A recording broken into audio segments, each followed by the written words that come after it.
Jay Jones along with Brooks Beasley, and talked about playing at Sand Springs just outside of Tulsa. This is Charles Page High School at Charles Page Memorial Stadium. So it's founded in 1959 by philanthropist Charles Page. Even have a couple of streets named for him after we learned they that. do? Okay, yeah. So he must have put in some money. And right now, Sand Springs coming out in the field. Captains, they're going to be dressed in their all black. Black helmets, black jerseys, black pants with gold numerals. And I think we're about to have our national anthem. Pledge. I pledge allegiance to the flag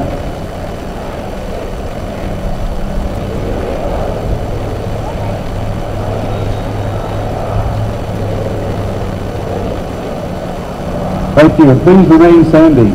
Now to sing our country's national anthem, let's welcome from Charles Page High School, Pearl Kessler.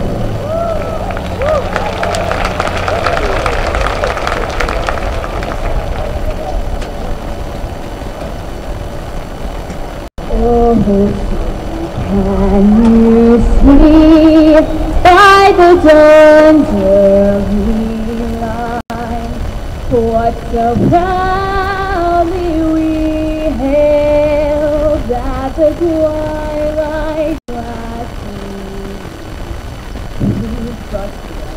And bright stars through the perilous night, o'er the ramparts we watched were so gallantly seen, and the rockets' red glare, the bombs bursting in air, give proof through the night that our flag was still there.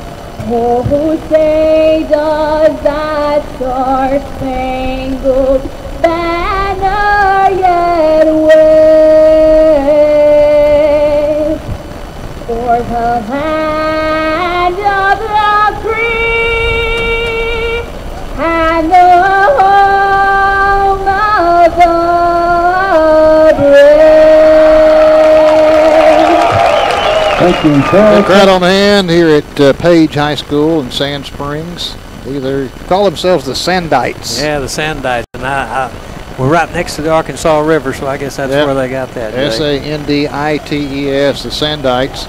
They finished 7-5 last year. As we said, the Bruins beat them game number 1 of last season, 56-21. Bruins went on to a 13-1 record. Their only loss coming at Salt Lake City. You were there for that one. Yes, I was. That was a tough Salt Lake City team. Right there. They were very good. And I think that team went on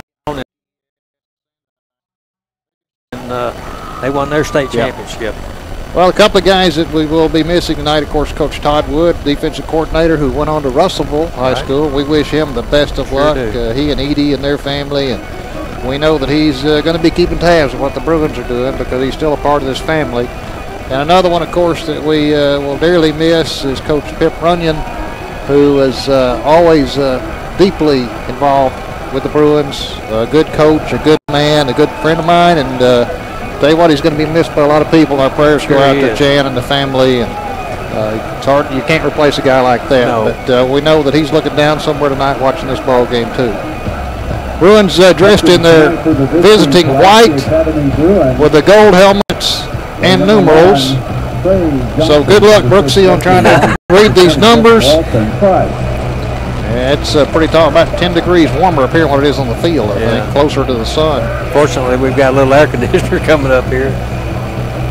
Well, Page has won the opening toss, and they're going to defer. I don't know that's a wise idea, to tell you the truth. We've seen people do that before and give the ball to the Bruins first. They're going to take it in the second half, but they're going to give the football to the Bruins to start the game. I guess they're wanting to test their defense to start the game. Well, we'll hope they get tested. We'll see. Yeah. Bruins waiting to come through their breakthrough off to our left, which is the north. This is a north-south field. We're on the west side. Bruin fans are across the way on the east side. And we're just a little bit outside of Tulsa. Waiting for both teams to make their appearance as the captains return to their squads. Kevin Kelly and his coaching staff ready to greet them on the sidelines. Guys do a great job over there, I'm telling you. Blake Amford, offensive line, Anthony Lucas, wide receivers. 2 defensive coordinators now, Madison Taylor and Jason Wyatt, Adam Thrash, defensive line. Chris Peterson's out there, he's an assistant. Of course, Todd Ross, the trainer. Well, these guys do a great job. They sure do. I guess we need to... We'll be glad to get home next week. Yeah, Anthony Lucas, we need to congratulate him. I think he's got a new baby. Yeah. I don't know if it's a boy or a girl, but Congratulations. Yeah. Here come the Sandites and here come the Bruins at the same time. As they come onto the field, Sandites in their black and gold, Bruins in their white with gold. They definitely are opposites tonight, that's for sure. Tell you what, very quickly, we're going to send it back to the studio to Zach, get you one more break in, be back with kickoff right after this. You're listening to Bruin Football on 96.5 FM, The Answer.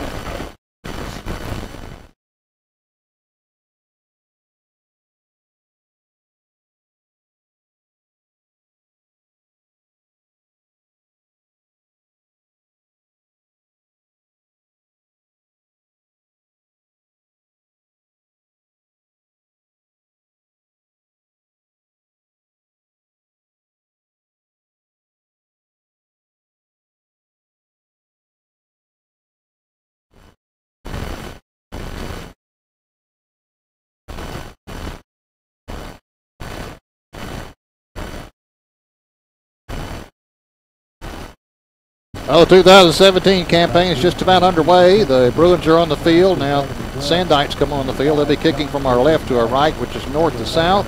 Back deep for the Bruins at about the 10-yard line. And we've got to learn these new guys. But it looks like John David White is back there along with Nate Cumming, I believe. We'll have to get the glasses on them here in a minute to see. Ball is teed up at the 40-yard line. That's number 11 and number 5. Yep, number 5, I believe. That's White and Cumming, standing at about the 11-yard line. Sandites kicking from our left to our right. This season is about underway. Waiting for the whistle, and here comes the kick. Line drive kick. It's going to be caught at the 11, back to the 15, the 20. Cuts outside at the 23, the 24-yard line. Tackles made at the 24, and the flag comes in late. John David White took the opening kickoff.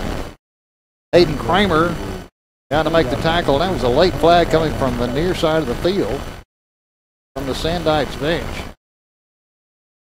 Tackle at the 24, but that's against the Bruins. Personal foul against the Bruins. Well, that's not good. Going to back them up. Ball was at the 24. The Bruins will start their first possession of the season at the 13. They'll be first and 10 Bruins at the 13. Hatcher's in the shotgun. He's standing back at about the 6-yard line. 2 receivers to the left, 2 to the right. Running back off to his left. That's going to be a reverse pass. Flip it back. Now there's nobody to throw to. Trying to make something happen at the 10, the 15, and out of bounds the 18. And there could have been a flag there, but nothing was called at about the 18, 19-yard line. That was Brett Lynch, who took that pitch in the backfield, was looking to pass the ball, but there was nobody to throw to, and he had to just pick up some yardage, and he did a good job picking up 8. Up to the 20. They're going to call it the 20. Thatcher, quick pitch caught at the 20, 25, out to the 30, the 32-yard line. Here's a guy that's going to be a go-to receiver, Hudson Henry. Hudson's at 6'4", 210 now. But another site said he was at 6'5", 225. Yeah, I think he's a little bit bigger than that. The Bruins moved that time. Left side of the line moved on first down. The ball's at the 31-yard line. Little movement on the left side of the line. That's going to cost them 5 yards. Back it up to the 26-yard line. I think our running back tonight, Jay, is E.J. Anderson. Yeah, I think number 29. I think you're right. We'll have to learn some of these new running backs. New stable running backs right now. We don't have to worry about it because there's no running back back there. Got all receivers, empty backfield except for the quarterback.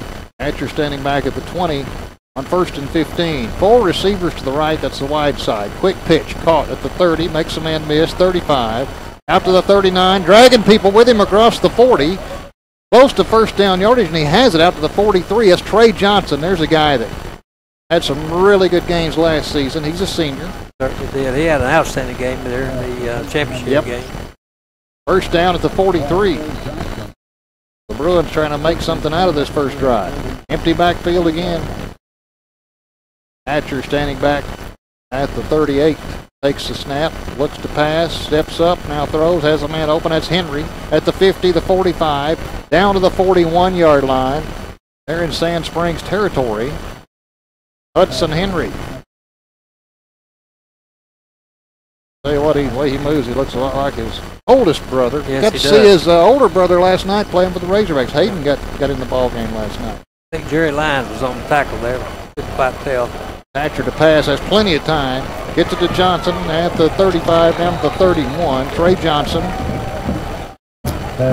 Joel Mackey made the catch, or made the tackle, at the 31. First down for the Bruins at the 31. The Bruins marching down the field. Have a running back in there now. E.J. Anderson off to the right of Hatcher. He's going to get the call. Nothing there. They're going to swarm him in the backfield, and a flag comes in at the 32. Again, this comes from the Sand Springs side of the field, where their bench is. Holding against the Bruins. Well, they're getting in this official's ear on this side, I can tell you that. And he's reaching in that pocket. That's 2 calls from him right here. They're going to decline it, though, because there's a loss of a yard. The second down and 11 back at the 32. Bruins have to get to the 21 for a first down. The other coach is right next to that official right here on the sideline. And we're not partial or anything, Jay. But he's right next to it. A little bit of home cooking so far. Hatcher rolls to his right. Looks, steps up, throws, has a man at the 25. Going to be tackled just inside the 25-yard line.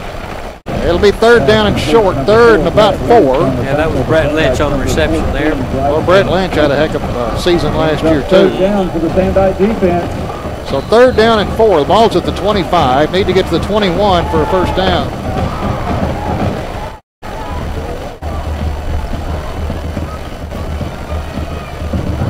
Now they're going to spot the 24. So we'll call it third and 3. Hatcher alone in the shotgun. Quick pitch to the left. It's going to be caught. Lynch at the 20. He has a first down. Steps outside to about the 17-yard line. So the Bruins keep it going. Joel Mackey finally corralled him. That's a first down for the Bruins. At the 17. First drive of the season.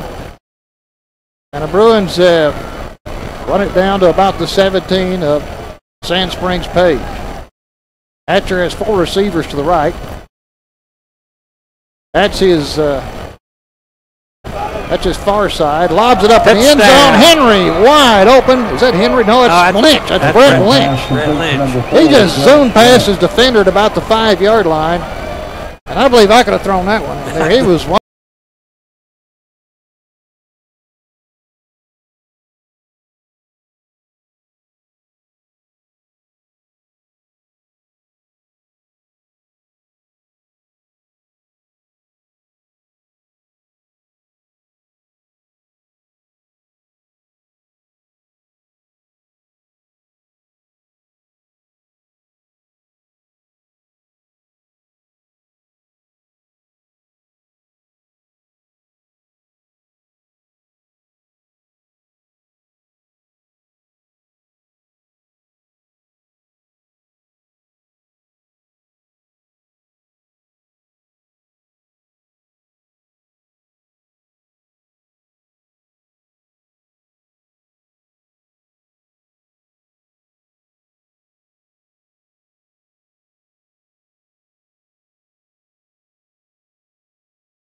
is on that last play for the Bruins. It's either going to be a 4th down and 11 they're going to go for, or Pennington's going to kick it away. Now they're looking to the sideline. Scott's still in there.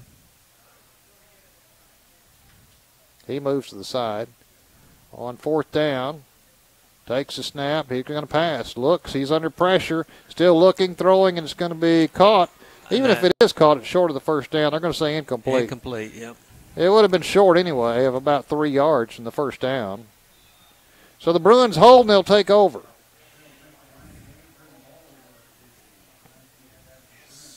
They'll take over at their own 48-yard line. Now they're going from our left to our right. They're going into a huge facility out here. It's kind of similar to Pulaski Academy, where if you go past the end zone, you run into the building there. Mm-hmm. We've got one on the south side here. Looking that's our basketball stadium. Right, could be. Facility. Here's a handoff to a running back. Not much room there. Handoff that time to number 7, Wesley Wise, and Wesley picks up maybe a half yard. Up just beyond the 48, the 48. Versatile. He's a yeah, he can play a lot of places. Yep. Quarterback, linebacker, running back, you name it. It's good to have versatile players like that on your team. Here's Hatcher, quick pitch to the left. They had receivers stacked out there, caught by Trey at the 50, the 45, down to the 40, 1st down. Down to the 38-yard line goes Trey Johnson. That'll move the chains again. 10:47 to play here in the 1st half. Bruins at the moment in command 31-7. They line up quickly. This time Hatcher has a running back on both sides. But they're going to block. He's going to pass. Rushes on. Screen play set up. Caught by Wise at the 40. Cuts back at the 35. Out to the 30. Inside the 30 to the 29-yard line. Good block by Wesley Coles on that particular play. Did a good job of setting that up. They sure did. So gain of 9 on the play. It'll be 2nd down a yard. Ball's at the 29. Need to get to the 28 for a 1st down. Hatcher has 3 receivers to the left, 2 to the right. He's rolling left, which is the wide side, being chased. Now throws deep over the middle. It's going to be grabbed for a touchdown. Oh, he dropped it. Oh, dropped boy. It. That was Nate Cumming. He reached up there, and I thought he had him a touchdown. I did too, Jay. I really did. I thought he had that one. Caught it about the 1 and turned around into the end zone, and the ball came loose. Needs to get a little bit more stick him on his gloves. Yeah, you know, if you're going to take a shot at it, why not on 2nd and 1? Yeah, now it's 3rd and 1. Ball's at the 29, need to get to the 28. Bruins with a huge first quarter. They lead it here in the 2nd, 31-7. A roll out. He's going to pass back, and it's going to be, let's see, I think he caught it. I got to say it hit the ground. Hit the ground. Eh? Yep. So it'll be 4th down a yard. No question about the Bruins. They always go for it on 4th down. I think I can count on one hand the past 5 or 6 years. Oh, yeah. I saw an interview with the coach the other day and said if they don't make it on 4th down, they failed. It's a failure to them. Yep. They hadn't done well, here job. comes big Isaiah into the game at running back. He just rambled in for a 2-point conversion a moment ago. And all he needs a yard. So we'll see if they can stop him here. He lines up behind Hatcher. Yep. They're going to fake it to it. Now Hatcher rolls, throws. It's going to be incomplete. Knocked away from Trey Johnson at about the 25. Thought they might go with Isaiah on that one, but they throw. Well, they certainly had the middle stacked up waiting for him, and they had the right play, just didn't make the right connection. Turn it over on downs. It's 31-7. Bruins right now with the commanding lead. We still have 9:48 to go in the half. The Sandites come back out on the field and take possession at their own 29. Scott, the running back. Pennington, the quarterback. In a pistol formation with a running back behind him, kind of altered behind him. Scott's going to get it, and the Bruins are looking for him, and they're going to chew him up before he get back to the line of scrimmage. Not been a lot of room for Scott tonight. No, it looks like Wesley Wise and number 13 for the Bruins, Matthew Hugg on the tackle there. Matthew's a new one, too, that we hadn't heard of. He's another sophomore. You know, the Bruins had an outstanding sophomore team last year, or ninth grade team, I mean. Ninth grade team. Pennington to pass now on 2nd and 10. He's being rushed. He's being grabbed, and he's being twisted down at the 30. Big Isaiah Woods on the tackle there. So he got back to the line of scrimmage and gained about a yard on the play. That's it. He was being harassed. And it's down and 9.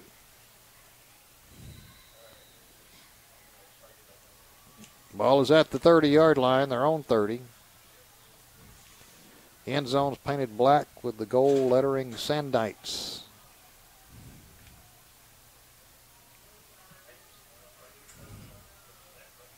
Here's a 3rd down and 9. Here's a misdirection. Handoff to Scott. He's going to get back to the line of scrimmage plus about 2. And now it's going to be 4th down and 7. I think they were anticipating catching Bruins. Yeah, I think they thought the Bruins were going to, But they stayed home. And it's 4th down, and the Sandites are going to punt this one away. Nobody back deep for the Bruins. They usually don't put anybody back deep. They watch for that fake. This is 4th and 7. Punter standing back at about the 18-yard line for Sand Springs. He awaits the snap. Everybody awaits the snap. And now he gets the snap. Low snap. Bobbles it. Picks it up. No good rush, punt, though. And he gets punt. A good kick away. It's going to bounce to the 30, down to the 25, the 20, down to the 15. Inside the 15.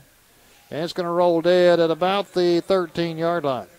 Yeah, he had to scoop that one up, but there was no rush on him. Yeah. So he just picked it up and kicked it, and it turned out pretty well. Got a tremendous roll on that, probably of about, at least 15 to 20 yards, I bet. Yep. So the Bruins will take over, leading at 31-7 with 7:43 to go in the first half. At their own 13-yard line. Starts to get a little darker here. And the Sandite band's preparing for halftime. Yeah, we'll get to see a nice performance from them at half. They look like they got a pretty good-sized band over there. Band. Yeah, they got a nice little section at the end of the southeast corner of the stadium with their own kind of separated stands just for the band. Where's the left's going to be caught at the 15, out to the 17, the 18-yard line. Gain of about 4, maybe 5. I believe that was Hudson. Was that Hudson? I think that was. That may have been. They're so far away, it's kind of hard to see without the glasses. Picked up about 4, maybe 5. We'll call it 5. It'll be 2nd down and 5. He's going to hand it off to running back up the middle across the 20 out to the 22. That was the E.J. Anderson. E.J.'s number 29. Another sophomore. Yep. Across the 20 to the 22. So it's going to be 3rd down and short. 3rd and about a yard. Clock ticking, 6:45 to go here in the first half. I'm sure Coach Kelly's thinking, we might need to take a little time off this clock. We got a big lead, 31-7. This time, no running back and a tight formation to the left. He's going to pitch it out there and caught for a first down across the 25 out to the 28. Yeah, that was Trey Johnson on the sideline. Just a quick pitch and catch from Hatcher. This time the receivers are coming to the near side of the field over here. 1st and 10 at the 28. Hatcher with a running back off to his left. He's going to hand it off. Up the middle goes E.J. across the 30 out to the 33, the 34-yard line. So he's going to pick up about 5 on the play. Yeah, this would be a good drive, Jay, where they could just grind it out and run a lot of clock off and maybe score right before half again and have a pretty substantial lead on the Sandites. 2nd down and 5. Pretty methodical so far. Hatcher with Anderson to his left, 3 receivers to the right on 2nd down and 5. Steps back, looks, quick pitch over the middle, bobbled and then caught at the 42-yard line. Excellent catch, I tell you. Who was it? That's 83, I believe. Merritt Jones. He's a sophomore. Yeah. Merritt bobbled it and then brought it in at the 41. So it's a first down. Good concentration on that, but he took a tumble after he caught it, I tell you. Clock running, 5.5 minutes to go in the first half. Bruins leading at 31-7. Hatcher back to pass, throws over the middle, has a man open at the 50, the 45, stiff arm and a big collision. That was Hudson Henry. Yeah, that's Hudson. Hudson stiff armed one man at 45 of the Sandites and finally ended up after blasting into somebody at the 43. Defender saying, let me tell you, somebody else is going to have to hit this guy next time. He'd be a load, I tell you. First down at the 43. Moving from our left to our right.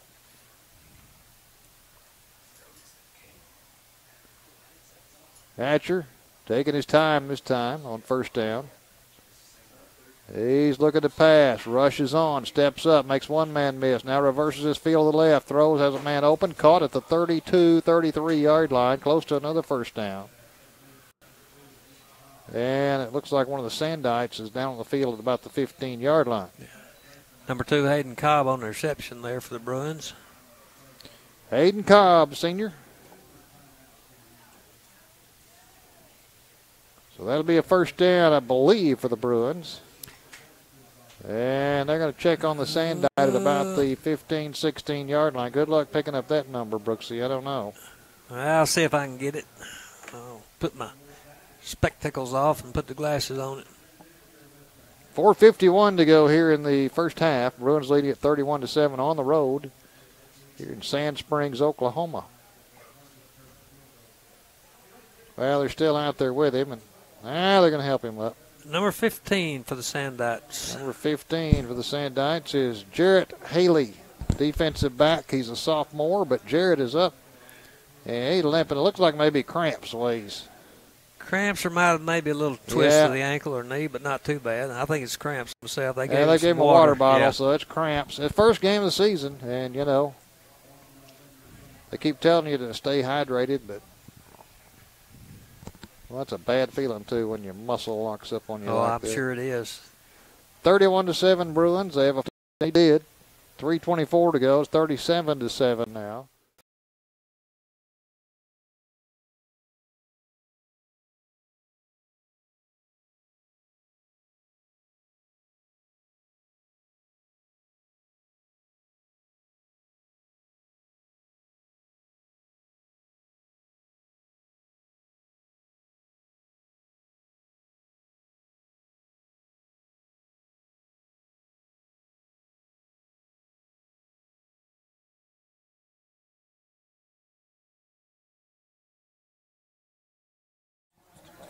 Here's said Brett Lynch. I thought it was Hudson Henry. He said it's Brett Lynch.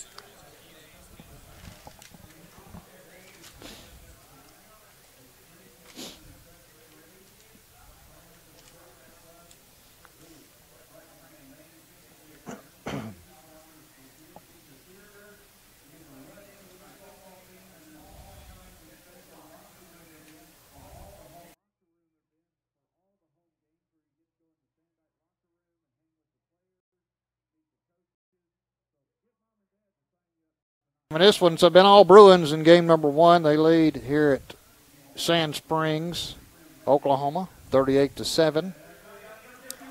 Hatcher on for the kick. That last drive, Jay, was 14-play drive, and Bruins just kind of methodically worked it out. It was 87 yards, and it was a TD pass by Hatcher to Brett Lynch. And took 4 minutes and 19 seconds off the clock. Like I said, that was a nice drive for him. Hatcher hits this one on the ground. It's going to be recovered by the Sandites at their own 41. Look at the 45. They'll take over there on their side of the 50-yard line, but good field position at the 45. 3:24 to go. Bruin defense trying to dig in again. They've done a great job here in the first half. They certainly have. They've held the Sandites to just 7 points. Yeah, they nearly held them out of the end zone on that one. There was a twisting, turning, stick the ball over type of touchdown. See if they've got the same quarterback. Can't tell. Brooksy's turned sideways here. Sends one man in motion. He's going to hand it off to Scott, and he is knocked down as he gets back to the line of scrimmage. Yep, that is. That's Same quarterback in there, which is Caden Pennington. Yeah, he's number 18. And Scott's a running back. Isaiah Woods on the tackle. He just chopped him down as he got back to the line of scrimmage. 3 minutes now to go until halftime. These Sandites really are in, at this point, no hurry. Pennington takes a snap. He's going to run option left, flips it out. Got some room at the 50 down to the 46-yard line of the Bruins. He's going to be just a little bit short of the first down. He flipped it out to Ben Nordy, who's a senior. Wesley Wise and number 34 for the Bruins. That's a new number for me. Blake Titus. Blake Titus. Both of them were on the tackle there. 3rd and 1, picked up 9 at the Bruin 46. Little option that time. Pennington looks to the sideline. 2 running backs, one on each side of him. He's going to hand it off to Scott, and I don't know. That's going to be close. Now he's going to be short. He's going to be about a yard shy. It's going to be 4th down and 1. I believe Wesley was on that tackle also, Jack. Yep. So 4th and a yard. See if this defense can dig in. Clock running, 1:45 to go till halftime.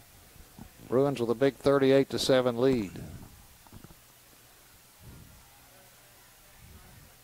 It's going to be a direct snap, and he was moving before the ball was ever snapped, but they're not going to call anything. They had a running back going toward the center to take the snap. Right. But they're going to say it's a first down. They'll move the chains at the 43-yard line. Here again, we don't want to be partial or anything. No, I'm just saying what I saw. That's all. A little home cooking. I know. 1:29 to go until halftime. That was a direct snap to running back who was moving up toward center when he took the snap. Pennington now looking in. He's going to be just like he was waylaid there. Under. I mean, he was swarmed under. And there's Isaiah Woods and a little scrapping going on now from the Sandites. And Thomas Wheelis on the tackle there also. That was a loss of about 4. 1:03, 1:02, 1:01, 1 minute to go in the half. Pennington trying to hurry things up. He's looking at a 2nd and 14. Takes a snap, looks to pass, has time, has to throw it away. Bruins had everything covered, and he just threw it at the feet of the defenders that time. Mm-hmm. And it's going to be 3rd down and 14. Stops the clock with 51 seconds to go here in the first half. Pennington that time said, nope, that's it. Had enough of this. Mm-hmm. You know, from what I can tell, I think the Bruins have kind of just started where they left off last year on defense. They really defense is looking good. Looking good so far. Pennington looks to throw, throws over the middle and overthrows his receiver at the 30. He had a seam there, but he just overthrew Jerry Lyons. He was at about the 30-yard line. 46 seconds to go, and now it's a 4th and 14, and they're gonna just punt this one away. Maybe. We'll see.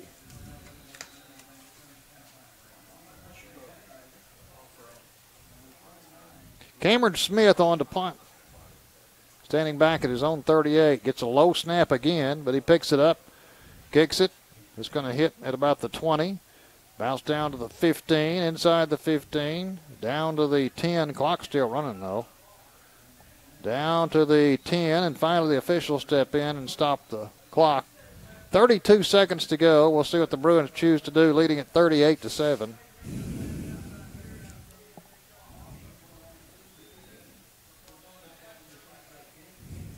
Josh Carroll will be taking us through halftime along with Brooksy. Be a little different for us this year. I know last year we had Rick DeVede with us, but Rick, we missed Rick too. His son graduated, and he might be with us later on in the year at home and some home games. See. So anyway, we'll see what Hatcher's going to do. 32 seconds left here. Backed up to zone 11. Throws a streak pattern right down the middle of the field, looking for Trey Johnson, and they couldn't make it work at times. Incomplete. Stop the clock with 28 seconds left. course, I know flag on the far side. I know Coach Kelly always keeps the pedal to the metal and tries to get as many points as he can. But illegal man downfield against the Bruins. But it looked like illegal participation. I think I'd be satisfied with 38 points and just run the football and get out of here. Yeah, take he get an interception here and score, man. Yeah. That's he doesn't think that way. Oh no, I know he doesn't think that way, but some people do. Well, there's a second down. That's first down at the penalty. He flings it out and it's caught at the 20-yard line. They're going to try to hurry up. 21 seconds, 20. Nope, they're going to stop the clock there. I think the Bruins finally rushed out and called a timeout.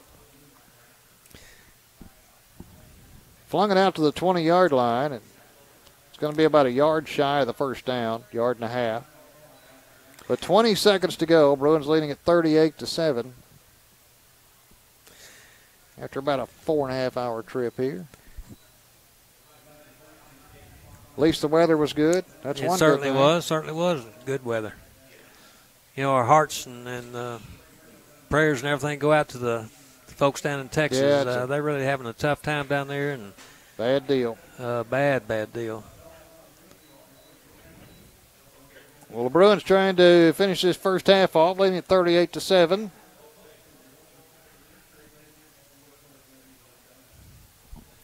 With 20.8 seconds to go here in the first half. Done everything I think they needed to do here in the first half. Now, you talked to Coach Kelly. He's going to have a different story. Oh, yeah. He's going to have something. We could have done this a little bit better. That's a Coach couple Kelly. more touchdowns.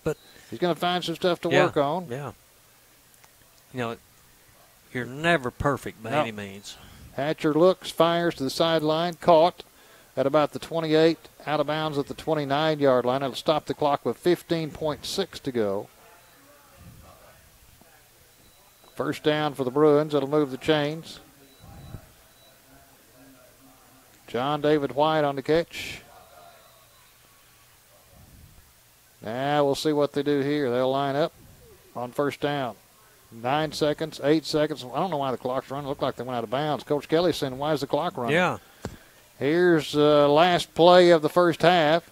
Hatcher scrambling, looks, scrambling again, dumps it off at the 30, and it's incomplete. Coach Kelly's looking at the official over on the far side saying, what is going on? He went out of bounds over here by me. Yeah. That didn't make sense, did it? That'll end the first half. Good first half for the Bruins. As they go to the locker room off to our left, we'll take a break at halftime. Here our score. Pulaski Academy 38, Sand Springs 7. You're listening to Bruin Football on 96.5 FM, The Answer.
Welcome back to Bruins Football Radio. This is Joshua Carroll with the halftime show. I'm here this evening with Madison Taylor. Coach, how's the game going from your perspective? I think defensively, we're playing well. We had them on that fourth down and had a fumble we could have got on, which we got to get that turnover there in the red zone, and they got in on us there. Overall, you got to be pleased. Offensively, I think we're starting to get into just kind of a rhythm as the half went on, and O-line's doing a great job protecting lane, and the receivers are catching the ball well, and we'll look for another explosive second half. What are some changes that you think that Coach Kelly is trying to instill right now in the locker room? Just, basic fundamental stuff. But anytime you're playing your first real ball game under the lights, just talking about executing, as far as onside kick wise, we'll keep getting better as the year goes on with that. But that's, obviously a point of emphasis. Kickoff return wise, I think we, first time out live special teams again, need to work a little bit on the blocking and returning there. Overall defense, they had a little option play there that we got to go get cleaned up. All right, Coach, thanks very much. Brooks? Yes, sir. What are your thoughts here this afternoon? I'm telling you what, I'm really proud of the Bruins. I think they've just taken off from where they left off last year.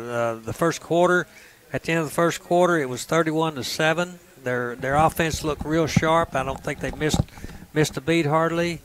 And the defense is done outstanding, holding Sand Springs to 7 points.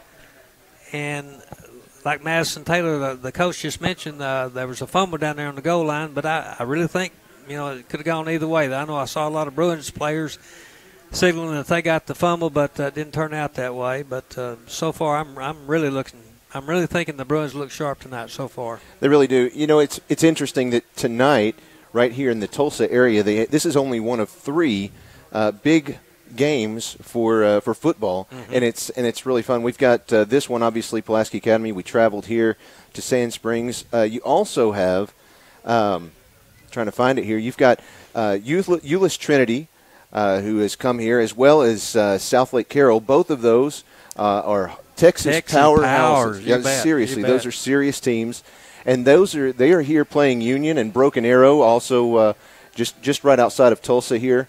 And so it's a huge night for Oklahoma football. Well, last week on TV they had on television there, like I said, they had Union and Broken Arrow playing each other, and I believe Union went ahead and won that ball game. I didn't see all of it, but they were leading it when I quit watching. But Union, I thought, had an outstanding-looking team. This year is almost a difference. You can see a difference between the way that the Bruins played Sand Springs at home last year. They right there in the game, they threw an 88-yard touchdown pass, and obviously we've still got another half of football to play. But they haven't really aired it out as much this year.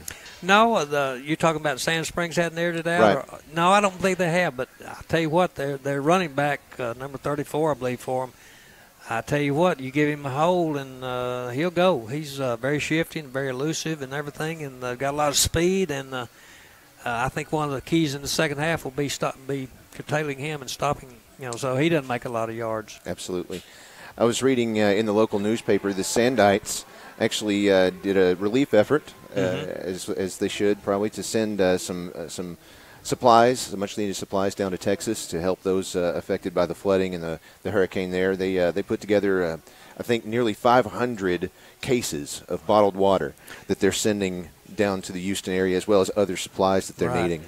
Yeah, they don't have hardly anything down there. Yeah. We've been watching it on TV, and it really, it's really disturbing that these people have nothing. Can you imagine going into your house and having water up to your waist and still owing a whole lot for it and just having to walk away or try to rebuild? And this is just not isolated cases. It looks like an ocean down there just about in places. Well, and it's great that you can pull a community together around a cause like that. And obviously Sand Springs is one of those communities that does that. We had a great lunch today. Went to a place and met some of the local folks, and they were very welcoming. Yeah, and, real nice. They were excited to see us come from Little Rock and wanted to talk to us. And a couple of them that worked there in the restaurant, they had come to the game last year, and they really enjoyed Little Rock, and where they were glad to see us here this year. And this crowd that you have out here tonight, it was warm earlier. It started out around 85 degrees. It's now cooled off now that the sun's gone down. It's 79 degrees here in Sand Springs. We've got a crowd, I'm guessing, just over 5,000. Yeah, it's not completely packed, but there's a lot of folks here. There sure are. And this facility is really impressive. Oh, that's one of the things that you told me earlier. It's so nice. Coming up those stairs is not fun, but I think we're probably about 4 stories up off the ground in this press box. I would say every bit of that. Right. Maybe 5 or 6. I don't know, but anyway, it is. It's a real nice facility. Got AstroTurf surface. Got kind of a two-tone colored field in the fact that both of it colors are green, but one's a darker and one's a lighter, and got the end zones are black with Sandites written across it, and it's a real nice facility.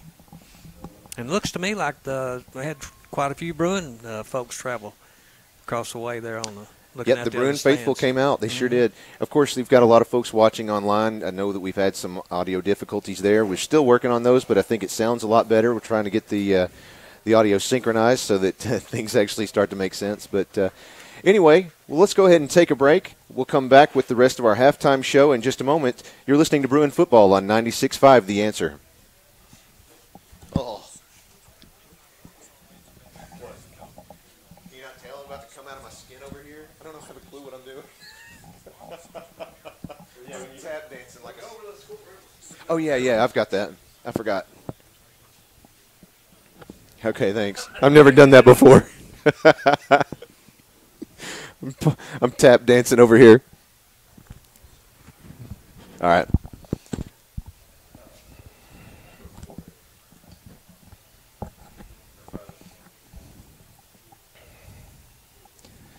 Welcome back to 96.5 The Answer. This is Joshua Carroll here with Brooks Beasley. We want to thank our 2017 Bruin radio sponsors, Bale Chevrolet, and Ortho Surgeons, Bowen and Heffley. Like to thank them and Baptist Health. Like to thank them all for being our radio sponsors this year. Here's a quick rundown of some of the scores around the 5A conference in Little Rock going on right now. We have Little Rock Mills taking on, that's in Jacksonville. Little Rock Mills 7, Jacksonville 19. You have Little Rock Fair and Little Rock Hall. They'll be playing later this evening. They're not updated just yet, I guess. We have Beebe currently falling to Greenbrier 7-18. You have Camden Fairview and El Dorado. We don't have a score on that one. Forest City is leading West Memphis 6-0. Then we have Magnolia and Crossett. We have Magnolia at 14, Crossett at 12. Crossett, of course, being a 4A team. We have Maumelle, 14, falling to 7A, North Little Rock, 28. You have Morrilton, 7, Russellville, 14. Nettleton, 24, Pocahontas, that's Nettleton, 34, Pocahontas, 7. A lot of big different scores there tonight, Brooks.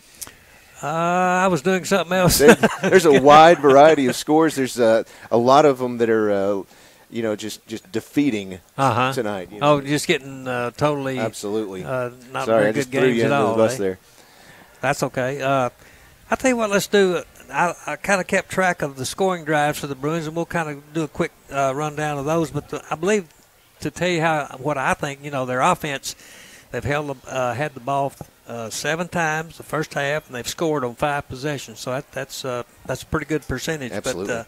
But the first drive was a 9-play, 77-yard drive, and it was a touchdown pass by Hatcher to Hayden Henry, and it was a 17-yard pass, and it only took 2:58 off the clock. The next drive was a 3-play drive of 47 yards and a 6-yard TD run by Hatcher. I think that was after an interception by nope, that's not right. It was the third score was brought on by an interception by Brooks Walton, and the third score was a 10-play, 74-yard drive, and it was a 36-yard TD pass by Hatcher to Brett Lynch, and it only took 3:20 off the clock. Number 4 was a 4-play drive, a 22-yard 4-play, 22-yard drive. I'm getting a little bit ahead of myself here. It's been it's been a long day. It's been a long day anyway. But anyway, the number 4 scoring drive was 4 plays. It was 22-yard drive, and it was 10-yard TD pass by Hatcher to Trey Johnson, and it took 42 seconds. And the final score was a 14-play drive, 14 plays, an 87-yard drive. It was an 8-yard TD pass by Hatcher to Brett Lynch. It took 4:19 off the clock. So that's kind of a rundown of the scoring drives. I was trying to get an idea of how much the time possession maybe that we had, but I just need to tally up all the times, and we'll get that in a little bit for you. But really, I'm really impressed so far. I wish during the summer I'd gone over to PA and watched them practice and see what they were doing. From what I can gather, these kids, they just go at it every day during the week, and they have different camps and there's no rest. I mean, they just keep going from one season to the next. Off season during the winter, and then in the summertime it's just go, go, go. And I'm sure these coaches, whatever they make, they earn their money. Let me say that. And that falls into their same strategy on the field. Mm-hmm. There is no rest. It's just like you said, there is no rest. It's go, go, go. Mm-hmm. That kind of sums up the Pulaski Academy offense strategy. Right. It's just go. And so to practice that in the off season and of course with the 7-on-7 and that just makes sense. Mm-hmm. And I think, if I'm not mistaken, I heard Coach Kelly say that during the summer they practice from 1:30 to 3:30, and what's that? The hottest time of the day. Of course. And you don't see the Bruins sucking air or don't they are in shape. There's no doubt about that. There's no doubt. And they hadn't had any cramping problems or anything. Now I watched the other night at the War Memorial. I watched Warren play Little Rock Christian, and you could tell that Warren was kind of out of shape. They looked kind of winded in the third and fourth quarters, and they had a lot of cramp problems.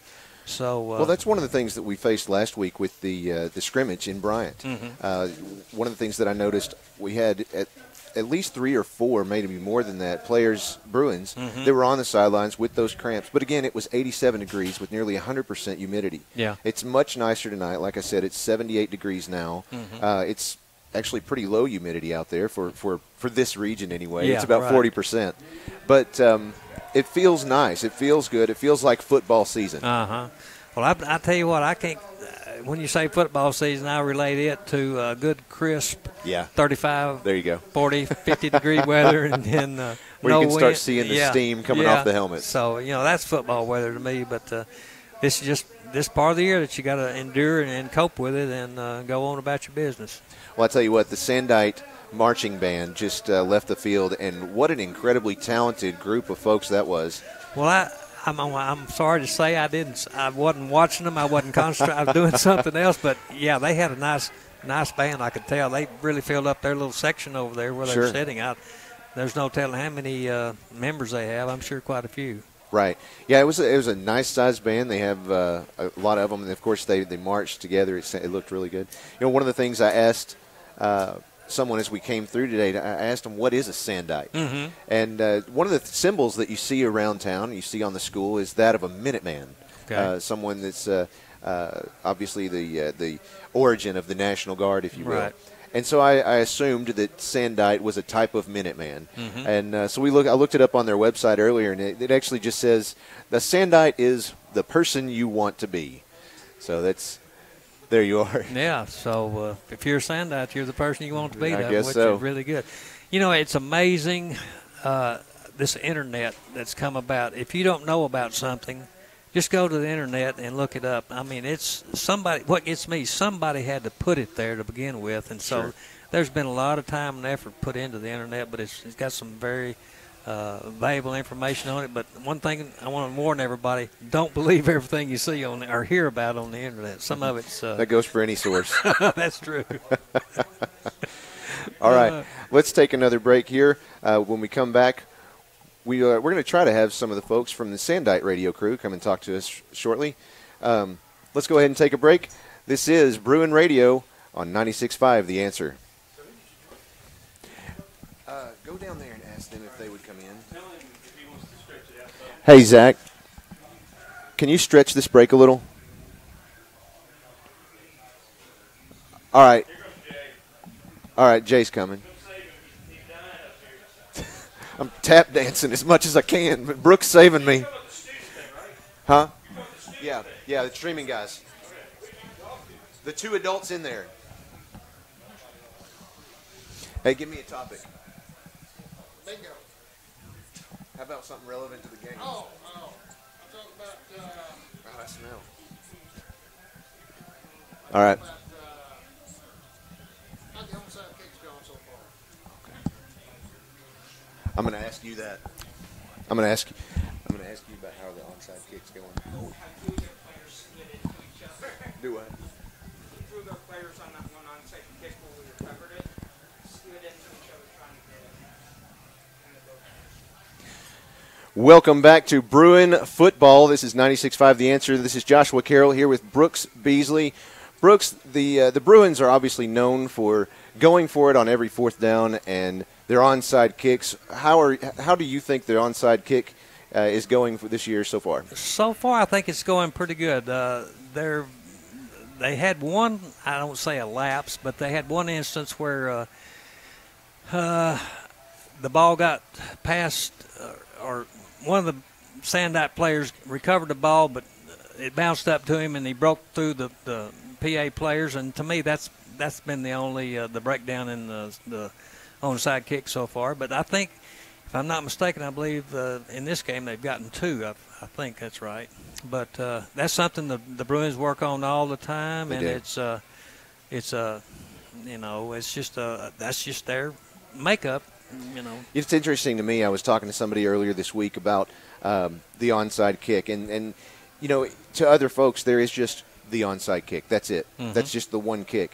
But of course, the Bruins. Anyone who is a Bruins fan or watched them play, we all know that there are more than one onside kicks. Mm-hmm. And of course the players have their own terms for them. I think obviously one is the helicopter. Yeah. And it spins around horizontally, and then there's others, and each one of them they practice for, and they know that exactly where it's going to land. If it does a bounce, they know exactly where it's going to bounce, mm-hmm. how high, and they practice for that week after week. Yeah, that's something they do year round. It's a real valuable play. Sometimes, usually whether the Bruins get the ball or the other team gets the ball, it's usually on the 50-yard line roughly. So, and then a lot of times if a team runs the ball back to the 35 or 40, what's 10 more yards? It doesn't really make a whole lot of difference in the scheme of things. So I can see why Coach Kelly, they practice this and execute it during the ball games. Now, one other thing, another thing that the Bruins they're noted for is they don't punt. Of course, we know that they always go for it on fourth down. I think maybe in the last couple of years or so they punted once or twice during the year. Any more than that would be a real rarity. And another thing that they don't do is when the team is punting to the Bruins, they don't catch the ball back in the back. Right. And here again, a lot of people will say, well, you get a 15 or 20-yard roll. Yeah, that's true. But he's gambling, I guess you could say. Right. They don't have to worry about a block in the back or a clip or trying to catch the ball and fumbling it and another team recovering it. Sure. So those are three things that they don't have to worry about. And really, they don't ever even practice that. So they can spend more time on other parts or aspects of the game. All right, we're leading into the end of halftime. We're getting ready to start a third quarter. Let's go ahead and take one final break, and then we'll come back with Jay Jones. This is 96.5 The Answer. You're listening to Bruin Football. There you go. Good, great. I was like, here, I'm going to put the headphones on you and let you tap dance. Well, yeah, I was going to, and then there was like a 1 minute, and then they extended it to they all put 3 more. So, Yeah, once it gets down, they add 3 more. So they can stretch. Yep, and it's up.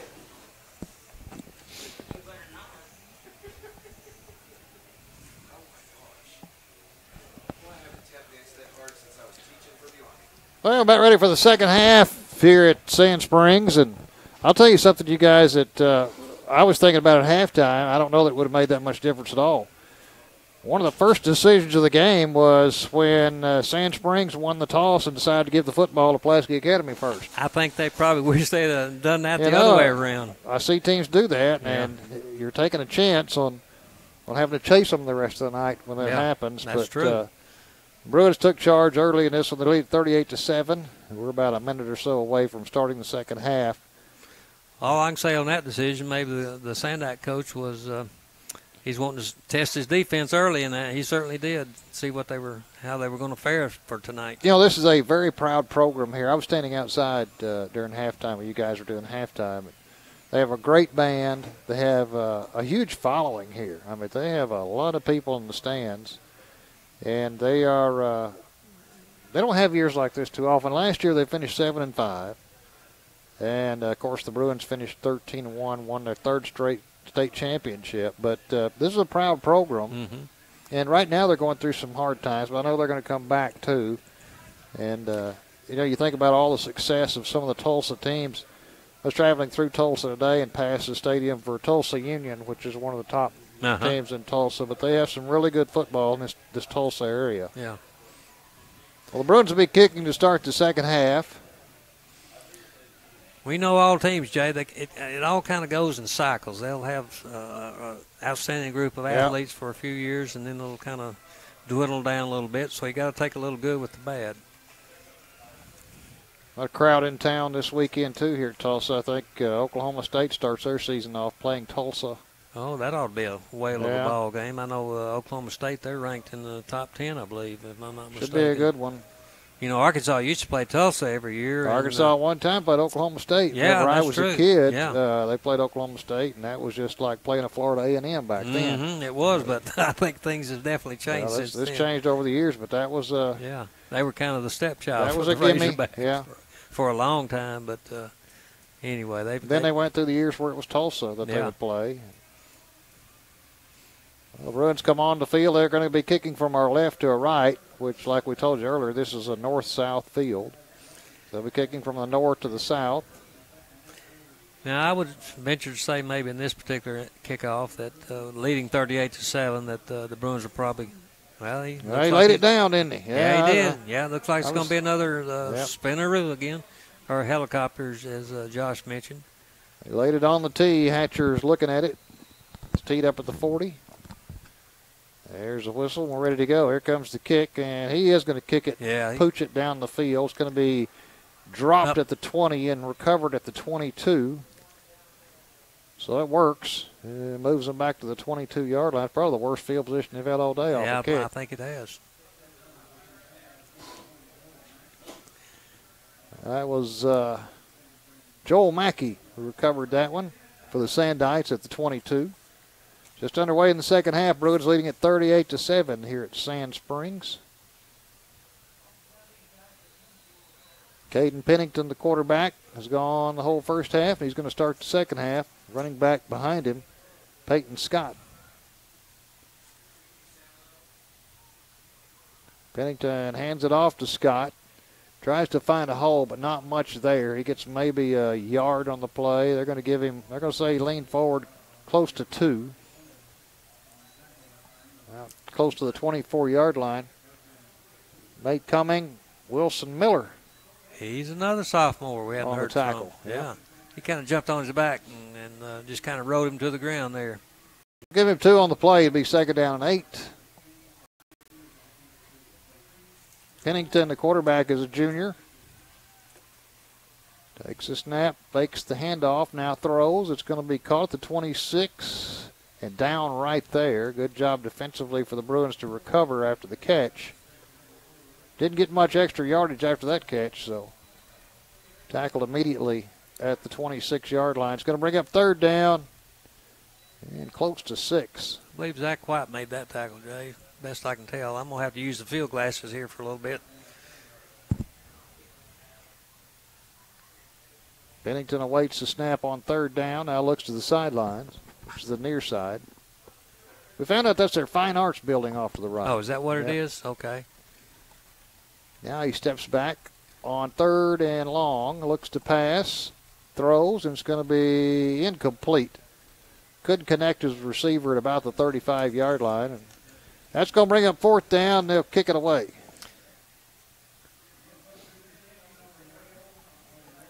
That was intended for Braden Milliken.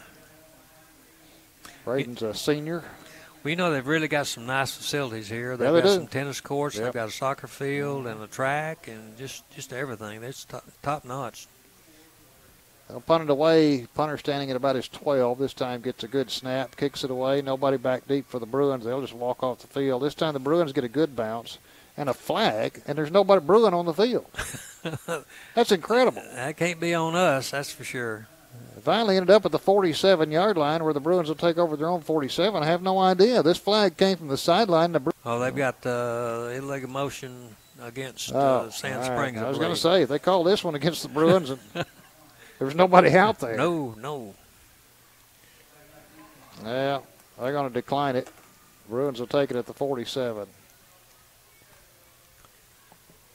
Hatcher with a running back beside him. Like a quick pitch out to his running back at the 45 up to the 50. Across the 50 down to the 49-yard line. That was Jaden Kelly. No relation to Coach Kelly, right? No, he's 21, I think. Am I seeing that right? 21. Yes, that's right. Carried it for about 5. So it'll be second down and 5. Hatcher back to pass, steps up in the pocket. Now the rush is on. He just slides down as he gets back to the line of scrimmage. May have gained a half a yard. It'll be third down and close to 5. 9:45 to go in the third quarter. Bruins leading it 38-7. Led it by 31 at halftime. Now Hatcher sends 3 receivers to the left and 2 to the right. The right is the wide side. Now one goes in motion. That's Kelly. He gets the handoff, running left at the 50, the 45, down to the 40. And he's going to be out of bounds. They're going to say right at the 40. That'll move the chains. It'll be a first down. Not quite considered a jet sweep, but he was running across the backfield there, and you just handed off to him. Jaden Kelly is listed as a linebacker. He's a junior, 5'11", 185. He's still in there, off the left side of Hatcher. First and 10 from the Sandite 40. Quick pitch to the left, dropped. Just didn't look it in at about the 43-yard line. That was Trey Johnson. Yeah, that won't be many times you see Trey do that. No, these receivers are very good at hanging on to the football, and that time he was thinking about yardage before the ball got there. Concentration. You got to catch it before you can run. Didn't have anybody pressuring him. So it'll be second down and 10 from the 40. Bruins moving from our left to our right. Hatcher has a man in motion. Now he's going to look to throw over the middle. He does, and it's going to be almost intercepted at about the 37. Knocked down. Looked like Hatcher might have rushed that a little bit. He was number 9 for the Sandites, Hayden Kramer. So third down and 10 from the 40. I think he was just so surprised it hitting his hands. Yeah. Along the backfield, Hatcher looks to pass, steps up, throws, fires it, tipped, incomplete. Good job by the defender at about the 32 to get a hand on it. Now it's going to be fourth down and 10 from the 40. They're at the Sand Springs 40. No doubt about what they're going to do here on fourth down and 10. Yeah, definitely be a pass, I'm sure. Bruins look not quite as sharp as they did the first half, but well, that's kind of hard. It's kind of understandable. Leading 38-7. It's kind of understandable. Fourth down and 10 from the 40. Hatcher to pass, looks, rushes on, steps up, throws it down the field. Caught. What a catch. Did he hang on? Yes, he did at the 27-yard line. By number 4. That's Brett Lynch. And I tell you what, he took a shot on the sidelines, and he held on to it. And that's a first down at the 27-yard line. So that'll move the chains. 8:42 to go in the third. Bruins up 38-7. Hatcher has a man in motion. He's going to quick pitch to the left, caught at the 30, the 25, down to the 20 and knocked out of bounds. Just inside the 20-yard line, John David White was a receiver. We've seen a lot from this quick passing game tonight. Yeah, that's I like that aspect. Not a lot deep downfield, but a lot from the quick passing game. Coach Kelly told me years ago, a 5-yard pass is as good as a 5-yard run. My, it certainly is. That was a pickup of 6. Second down and 4. Hatcher to pass, looks into the end zone, has a man just out of his reach, off his fingertips.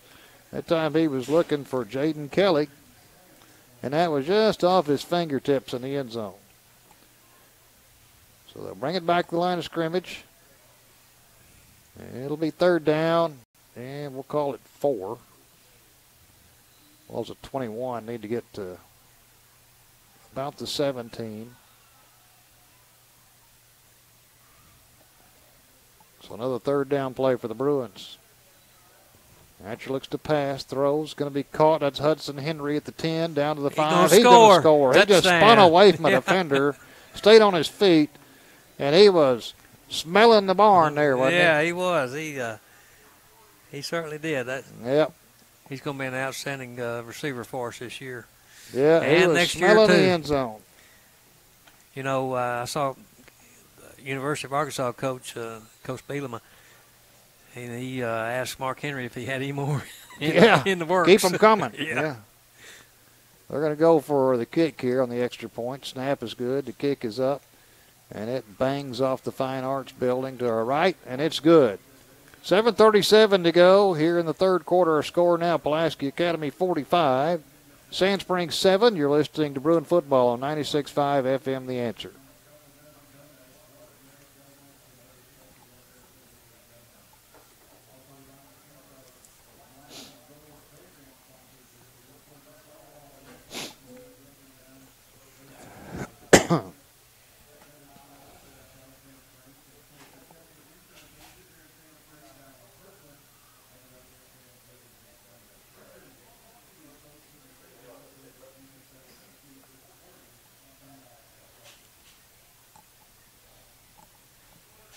Our thanks to our buddy Zach Thomas back at the studio tonight, keeping everything lined up, and all the guys around here. 45-7 here in the third quarter, and quite frankly, so far this is it's been a mismatch. Yeah, it so certainly far. has. Jay, that last possession was a 9-play drive, covered 53 yards with a 27-yard TD pass to Hudson Henry by Lane Hatcher. Took 2 minutes and 38 seconds off the clock, which has been about kind of average tonight for the Bruins. Here's a kickoff, teed up this time, and he's going to kick it down to the 12. Fumble, picked up. Bruins are there as soon as he picks it up, and he's going to be spun down back at the 10-yard line. He mishandled it, and by the time he reached down to pick it up at the 12-yard line, he had 3 Bruins coming at him. I think about 7 or 8 of them finally ended up on the pile there.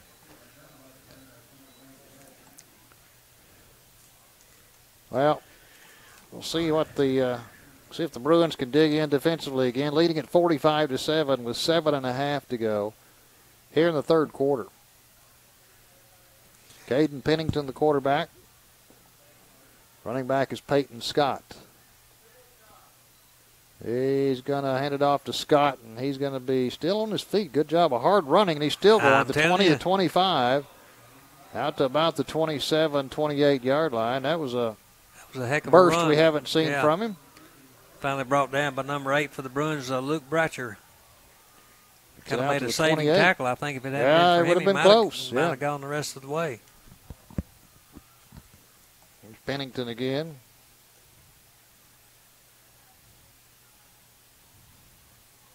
Backs up. And hand it off to Scott. This time he hits a pile. He's not going hardly anywhere.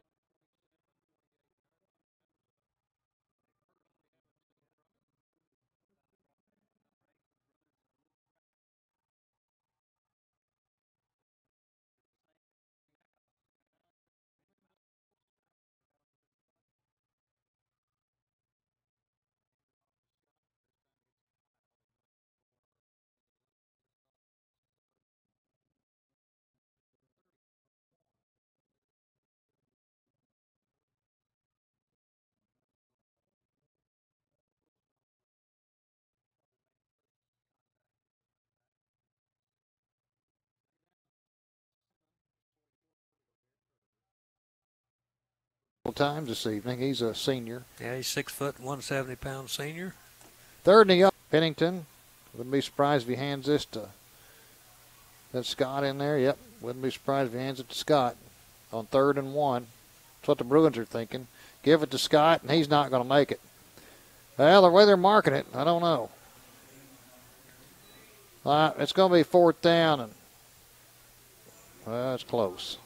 They gave him some good yardage, a good mark. Good spot. Yeah, they gave him a good mark.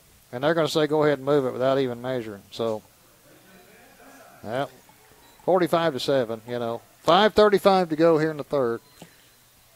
Even if he hadn't made it, if I'd been the Sandite coach, Sand Springs coach, I'd go for it anyway. It's not going to make a lot of difference this time. So it's first down at the 38, they'll say. Here's a pass out to the right side, dropped at about the 39-yard line. Pennington, that time, threw it to a sliding receiver who couldn't come up with it. It was intended for number 45 for Tyler Anderson. Yeah, Tyler Anderson there. Tight end. It'll be second down at 10 from the 38. Unfortunately, that stops the clock. 5:16 to go here in the third. Bruins leading at 45-7. I guess they don't have the sportsmanship rule in Oklahoma. Apparently not. Here's Scott on the handoff, dancing around the 40 and moves forward out to the 43-yard line. I'll tell you what, if I was a college coach, I'd be after him. Well, he's been pretty tough. Yep. He reminds me of Michael Dwyer a lot that used to be at Little Rock Christian. Well, here's they get up the line in a hurry. Pennington calls the play. Now they look to the sidelines on third down and 4 from the 44. Pennington takes the snap. Quick pitch to the right. It's going to be, incomplete. A defender and a receiver both dove for the ball at the same time, and the ball was under them. It was incomplete. Intended receiver is number 17. Yeah, that's Braden Milliken again. And he was covered by number 15 for the Bruins. On the coverage for the Bruins was 15. Zach White. Zach White, okay. So that brings up fourth down. They're going to go fourth down to 43. Fourth down and 5. Pennington is going to throw. Quick pitch to the left. It's going to be incomplete. He just mistimed that one with his receiver, and the receiver never had a chance at about the 48. Ball was thrown behind him. That'll turn it over on downs. The Bruins will take over at the Sandite 43. With 4:35 to go in the third, leading at 45-7. See if Coach Kelly tries to run a little bit, take some time off the clock. Clock is running now. Hatcher has a running back off to his left on first down. Man in motion. He's going to drop back to set up the screen, and it's going to be caught. Number 86 made the catch on that for the Bruins. Nathan Biagioni on the catch. Second down and 10. A lot of action, but just not a lot of yards on it. Hatcher. Quick pitch to the left, caught at the 45. Out to the 40, outside and out of bounds at about the 35-yard line. We'll see where they mark it. They're going to say the 38's where he went out.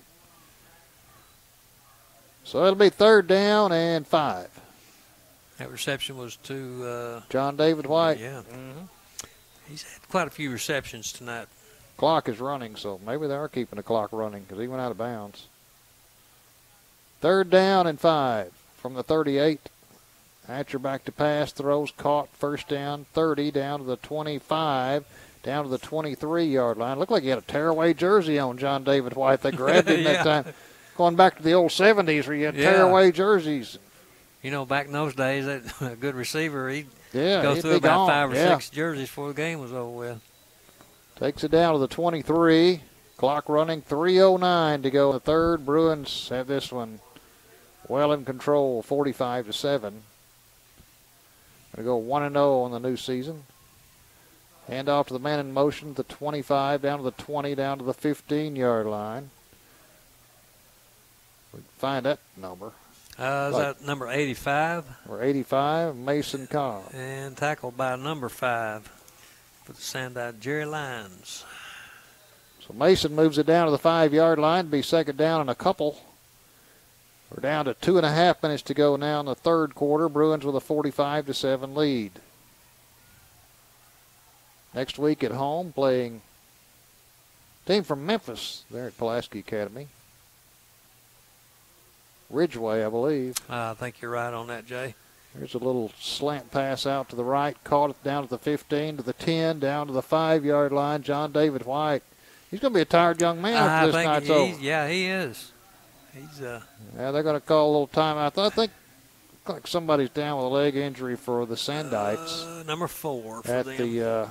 At about the 5-yard line. That's Luke Bratcher.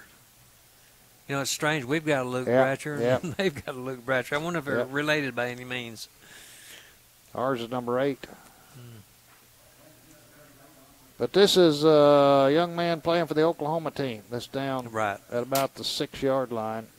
Could be cramps again. We hope it is. We hope that's all it is. 2:13 to go here in the third quarter. Bruins leading at 45-7. They were up 38-7. They had this thing pretty much in hand at halftime. They won it last year 56-21 at Pulaski Academy.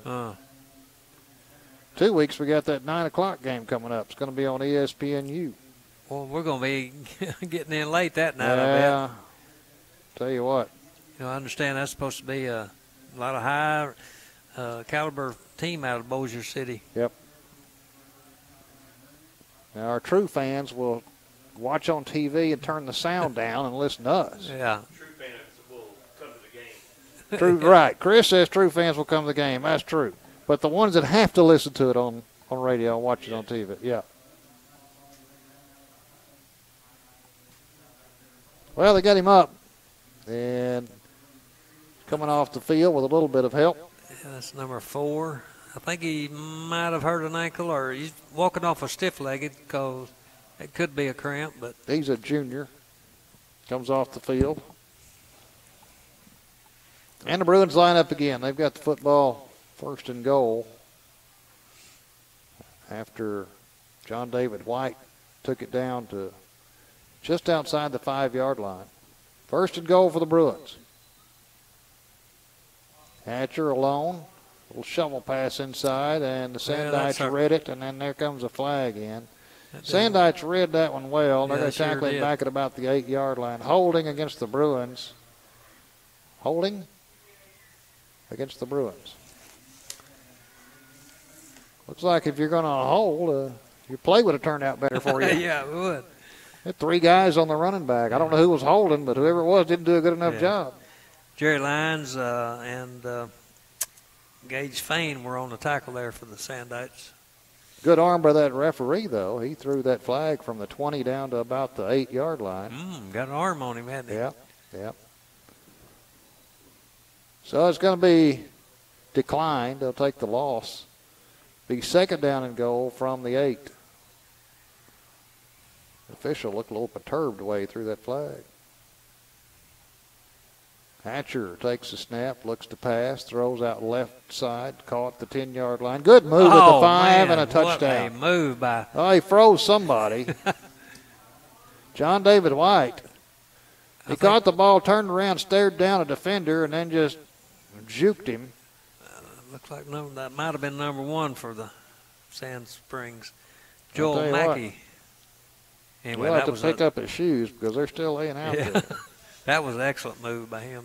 Go ahead and score that touchdown. 51-7. Minute 40 to go. All Bruins. You know, it's got to be disheartening for the fans here for their team to kick is up, the kick's good, makes it 52-7. Start a season out like this, but anyway. Well, we'll take a break. A minute 40 to go in the third here at Sand Springs, Oklahoma. Our score, Pulaski Academy 52, Sand Springs Page 7. You're listening to Bruin Football on 96.5 FM, The Answer.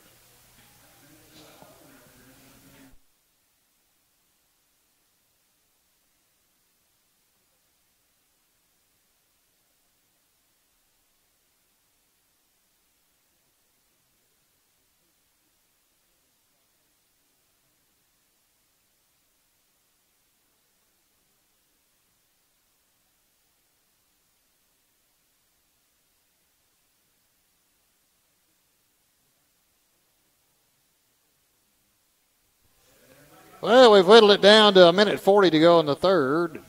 Bruins will be kicking from our left to our right, leading at 52-7. A little more than a quarter to go. Hatcher to kick. Here comes the kick, and he's going to punch it down the field. Going to be fielded at the 7. Back to the 10, the 15, out to the 20, to the 25, and the pile moves out close to the 30, about the 29-yard line. We'll see where they mark it. Nope, got a flag. Another flag coming in from this side of the field. And let's see what this one is. They're going to talk it over, and it's going to be blocking the back. Blocking the back against Sand Springs. About one of our sponsors, Bowen Heffley Orthopedics Bunch. What a job they do. A lot of these kids are treated by them. And they're going to move this back to the 19-yard line after the penalty.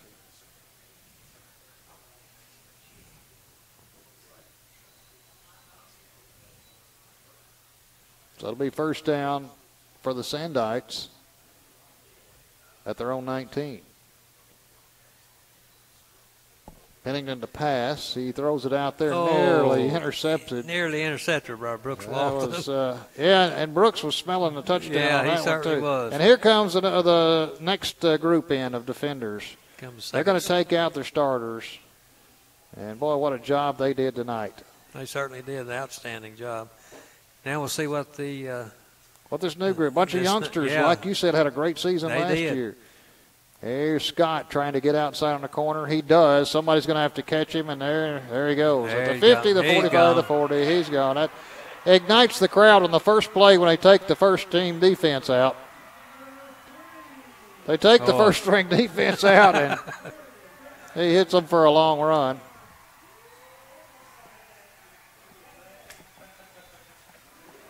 So a minute 13 to go, and the Sandites are on the board. This crowd is excited.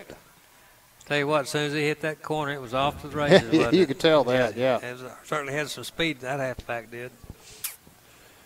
52-13. Let's see, they're going to kick the extra point. Well, that ignited them for a second.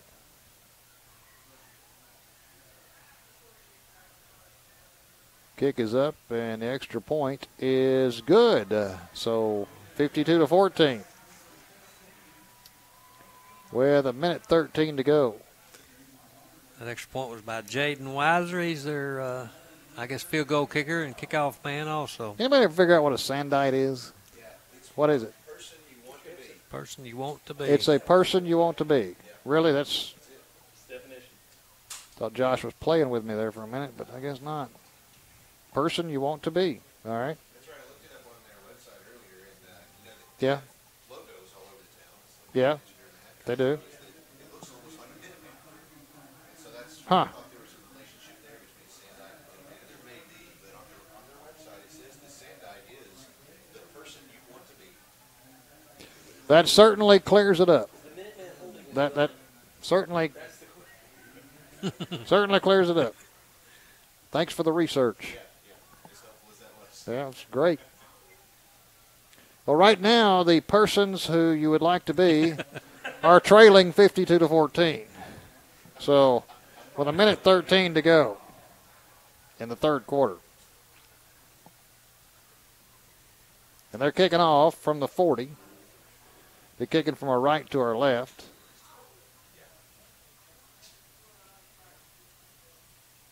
Yeah, it's number 16, Weiser. And you got a couple of Bruins back at about the 12-yard line. Here's the kick. Low liner bouncing down the field. It's going to be picked up at the 17. Not many places to run here, but he gets through at the 20, the 25, out to the 30, out to the 33-yard line. So pretty good job by Nate Cummings. Or Nate Cumming. Yeah, Nate Cumming. Pretty good job of moving it out there. Nate, the senior. That'll be first down Bruins at the 33. Their own 33. A minute 5 to go here in the third quarter, leading at 52-14. And we'll see who's in there at quarterback. Is it Hatcher coming back out? Looks like it. Yes, it is. But he's gonna stay in at quarterback. Won't be long. You'll be seeing somebody else step in there. Running back off to the left. Quick pitch to the right. Caught by Lynch, and there comes a flag in. Boy, this referee on this near side is getting excited.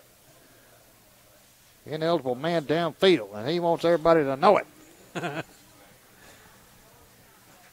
So that's going to go against the Bruins.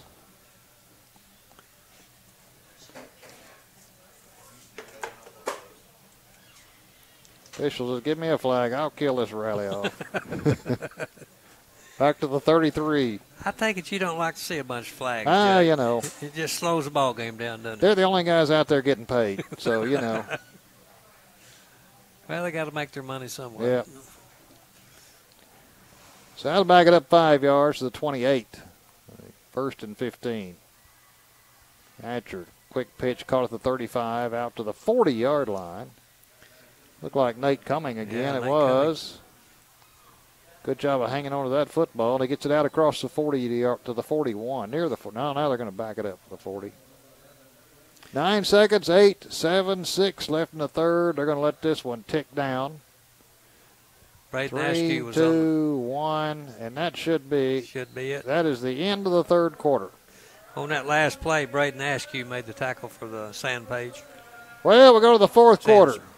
Public address announcers trying to whip the home crowd into a frenzy, and it's 52-14 Bruins with 12 minutes to play.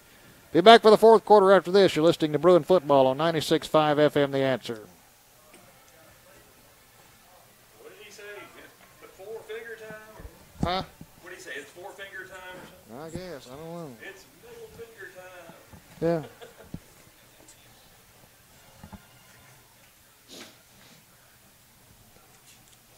What's up with the fire truck, I wonder? I don't know.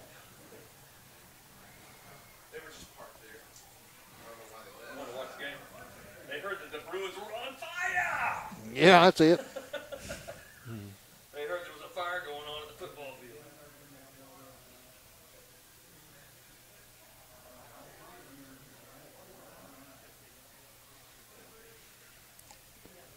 52-14, Bruins leading this one. They had a big lead at halftime. Actually, after the first quarter, they had a big lead. Mm-hmm.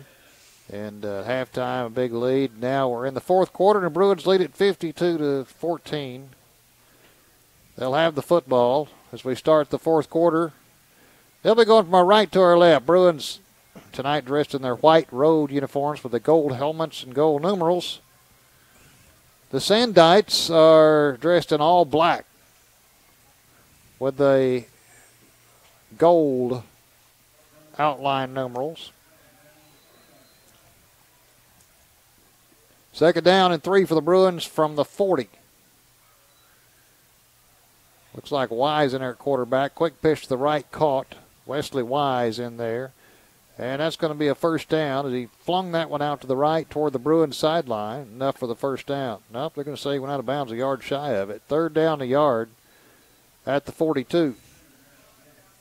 Merritt Jones was on the reception there for Bruins. Merritt's a sophomore. Who's batting quarterback now there, Brooksy? Number 12. That's Braden Bratcher. We saw some of him last year. He's a junior. Yep. He's a junior. Yeah. He's back there by himself on third down and a yard. And he's slung down back at the 29-yard line. They're going to say the 31's where he was tough. Back him up. They're going to say, no, we decline that one. 11:07 to play in the ball game. Bruins leading at 52-14. This guy's going to have a sore arm tomorrow. Yeah, he sure is. Dash Fleshman was on the tackle there for Sand Spring. All right. Who was Dash Riprock? He was on the Beverly Hillbillies, wasn't he? Dash Riprock? I'm not sure about that, Jay. Yeah. Yeah, Dash Riprock. Well, fourth down for the Bruins. They're going to go 4th and 13. Bratcher back to pass, rushes on. He's being bumped. He's in trouble. He's going to be swallowed up at the 27. And that's where the Sandites will take over.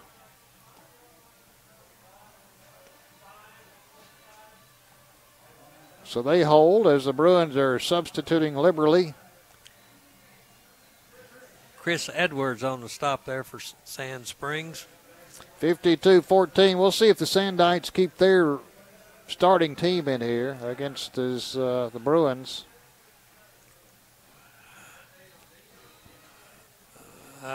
Yes. All right. They're going to try to score some more here. Trailing 52-14 with 10.5 to go. Quarterback's Pennington. Hands it off to his running back. He's got some more room. He may score again. He's at the 15, the 10-5 touchdown. Yep. Man. Peyton Scott, 2 touches. Last 2 times he touched the football, run for a touchdown. Against this second string, third string defense.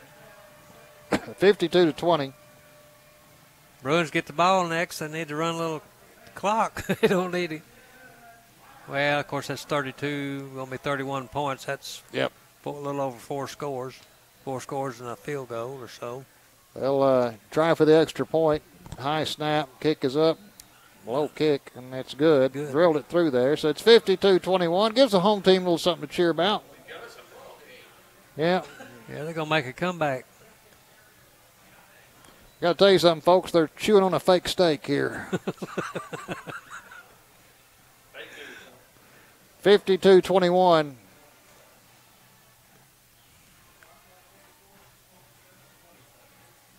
Bruins will take the football after the kickoff. But it'll look better. It certainly will.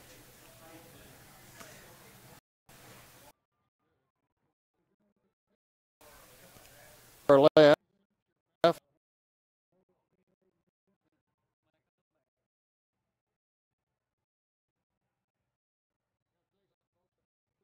10-17 to go in this one.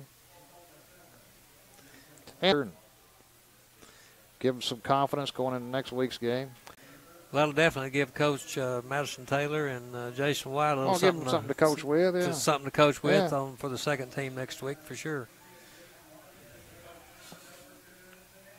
Well, 2 Bruins back at the 15-yard line to return the kick. We'll see if this is an onside kick or if he kicks it away.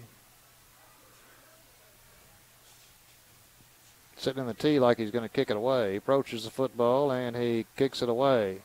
And it's going to be line drive caught at the 18, back to the 20, the 25, the 30, and run out of bounds at about the 33, 34-yard line. John David White. At the 34.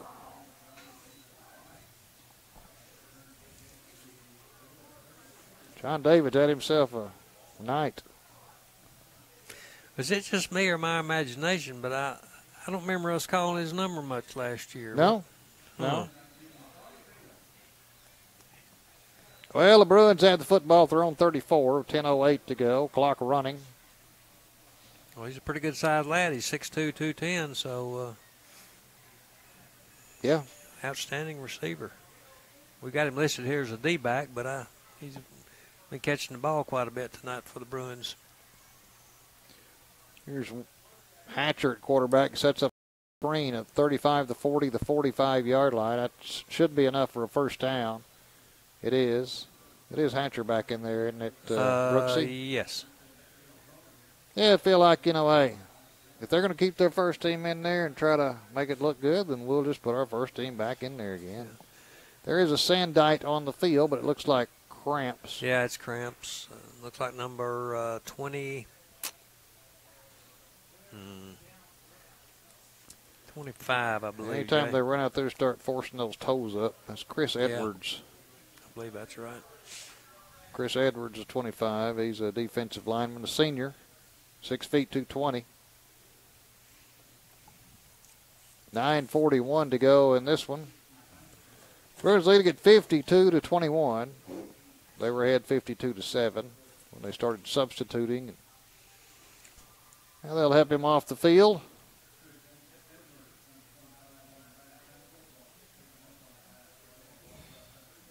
Bruins will have it at their own 45, 1st and 10.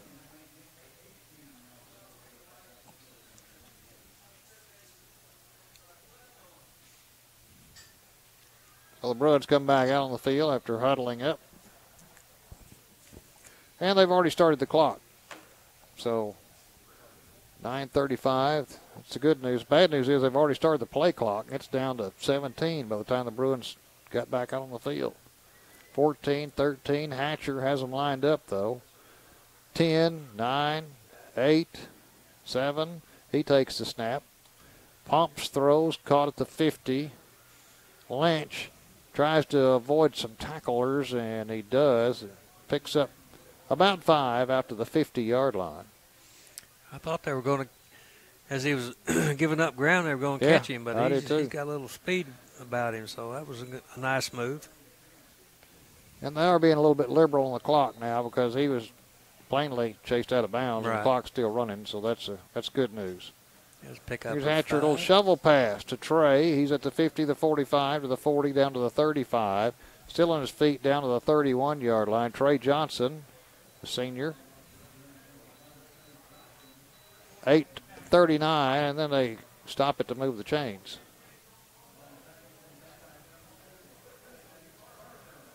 So the ball's at the 30-yard line. Bruins moving the football again. Hudson Henry out, split wide left, along with Trey Johnson. That's two dangerous receivers right there. Hatcher has Jaden Kelly in the backfield, just off his left hip. Gives it to Kelly. He's got 3 or 4. Moves it inside the 30, down to the 20, near the 26. Clock moving, that's good. 8:08 to go. Bruins with a 31-point lead, 52-21. Number 44 and 35 for Sand Springs Page made the see, 44 is Gage Fain. Kelly springs through down inside the 20, down near the 15.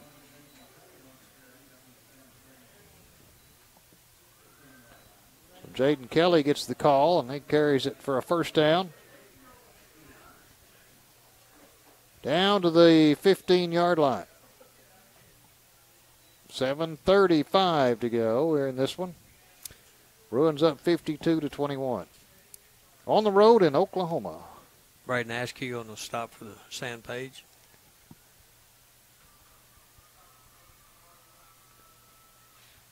There's a keeper by the quarterback inside the 15 down to the 10. That's Braden Bratcher. In at quarterback. Some good yardage. Gets about 7 yards. Down to the 8. It'll be second down. Number 5, Jerry Lyons for Sand Springs made the stop. Ball's at the 8. Need to get to the 5-yard line for a first down. More importantly, he's milked some of this clock off here with 6:45 to go. Bratcher running back beside him. Going to hand it off to Kelly at the 10, at the 5. Good speed, and boy, he just bursts into the end zone. Jaden Kelly. No flags. So he hits the right spot there and finds the touchdown.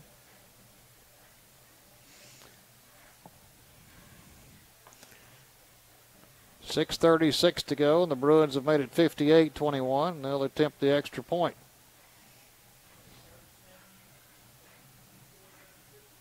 Snap is good. The kick is up, and the kick is good. We'll take a break. 6:36 to play in this one. Bruins lead it now 59-21 over Sand Springs Page. You're listening to Bruin Football on 96.5 FM, The Answer.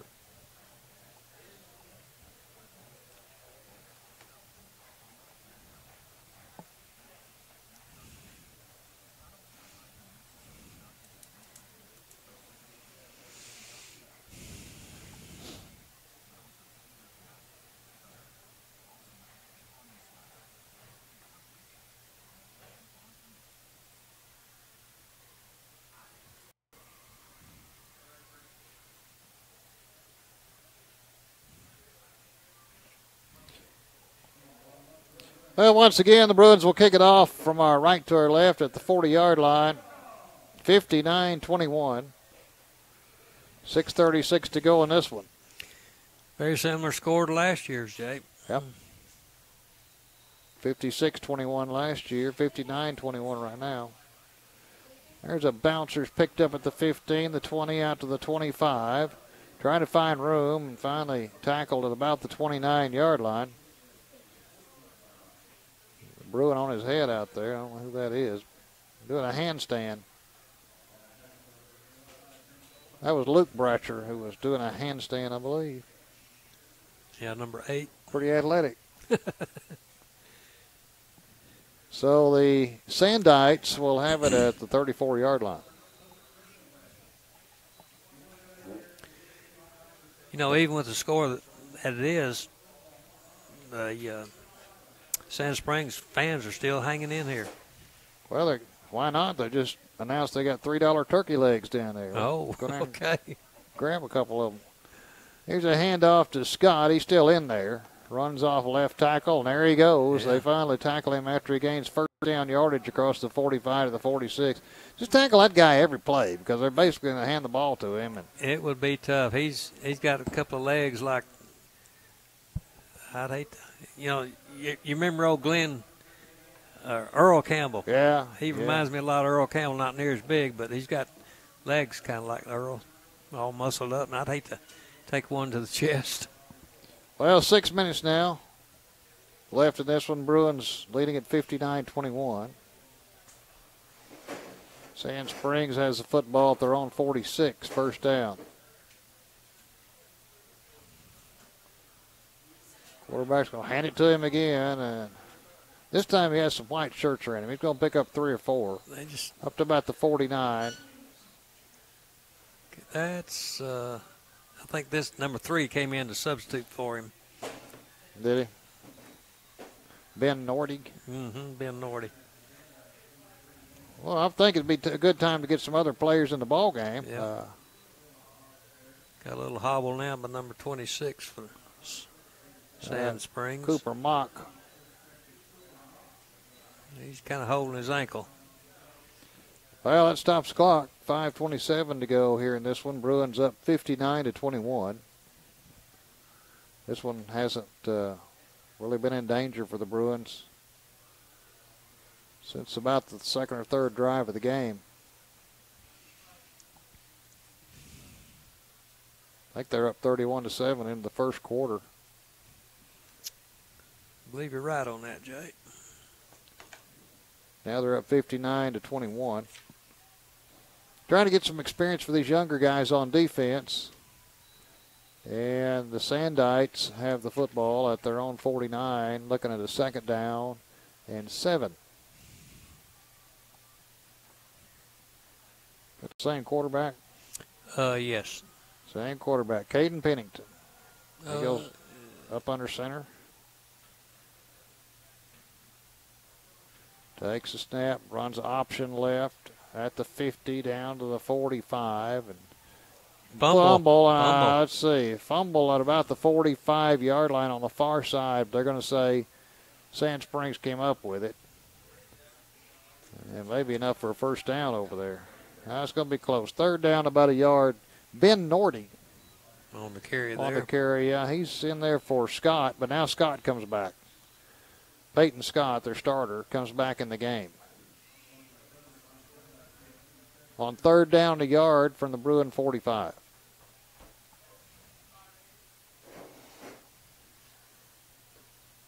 Starting quarterback, starting tailback.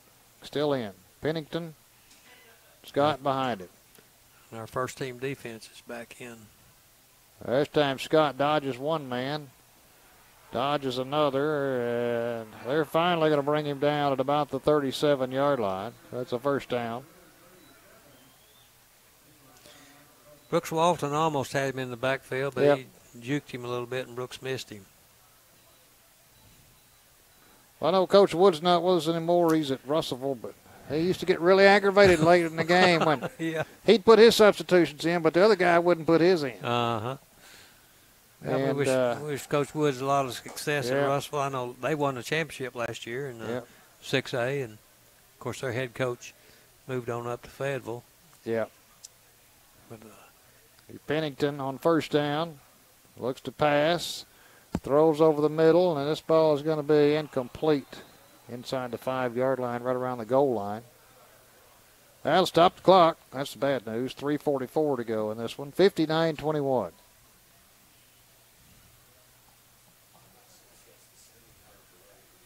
Well, I'll tell you what. You know that song, Living on Tulsa Time? Uh-huh. I'll tell you what. We've been living on Tulsa Time for the past 4 or 5 hours here. Yeah. I'm not sure I like Tulsa Time. Yeah. We need to speed it up a little bit. It goes slow, doesn't it? Second down and 10 from the 36. Pennington going to hand it off to his running back up the middle. He's going to get back to the 33-yard line. That's Ben Norty. Norty is a senior, 5'5", 140. Brooks Walton grabbed the leg there and just held on and made the tackle. So that'll bring up third down at the Bruin 33. Need to get to the 21 or the 26 for a first down. So we'll call it third down and 7. Clock running with 3:15 to go now. You know, Norty brings a little bit of different dimension to the offense for Sand Springs. Got to be hard to see, I'll tell you that. He's not as power as a runner, but he's a lot faster, seems like, or quicker. Here's a quick pass over the middle, slant, caught at about the 30-yard line. They give him the 29. That's going to be short of the first down. So it'll be fourth down and 3. And Brooks Walton was on the stop again. That's 2 in a row for him. 2:40 to go. Bruins leading at 59-21. Here's a fourth down play for Sand Springs. Page. Pennington looks to the sideline. Has, of course, Scott behind him, the starting running back. Takes the snap, runs option left. There's a fumble, a bad pitch. Scott trying to get away, but too many Bruins back there, and they're going to have him in the backfield, and the Bruins deny him this time, and they're going to take the football over at their own 39-yard line. Tried to run the option left, and the pitch got away from him. Scott had to stop and try to grab it, and by that time the Bruins had him. Yeah, they swarmed him then. So the ball's at the 39-yard line for the Bruins, and we'll see if they can ice this one away. 2:07 to go.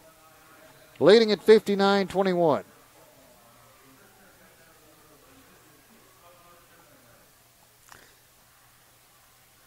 I believe the second team for Sand Springs has come in on defense, Jay. Braden. Let's see.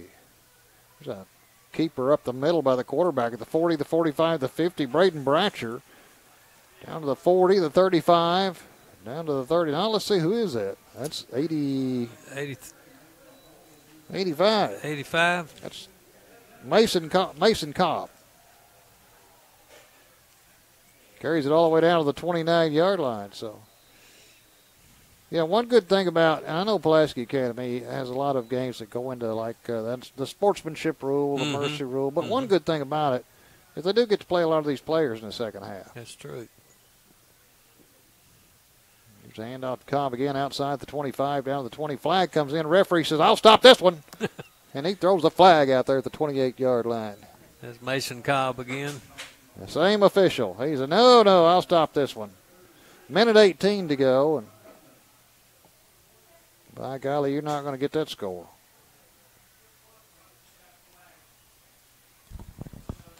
Bring it back to about all the way back to the 39-yard line. He has been an active little fellow on the sidelines. On the near sideline, that is. So first down for the Bruins, and that'll give them a chance just to run this clock out probably. A minute 7, a minute 6, a minute 5. They mosey up to the line of scrimmage. Bratcher, the quarterback, hands it off, running left, hard, down inside the 40, the 35, down to the 32-yard line. It's Mason Cobb again. That'll keep the clock running at 41 seconds, 40, 39. I think the Bruins have to snap it one more time, leading at 59-21.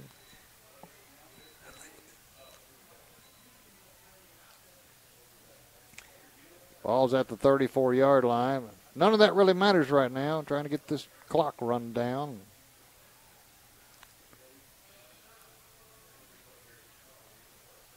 Quarterback Bratcher steps up, calls for the ball, takes the snap, hands it off up the middle, just a simple run play, and the whole line's moving down inside the 30, down to the 25, and that should do it.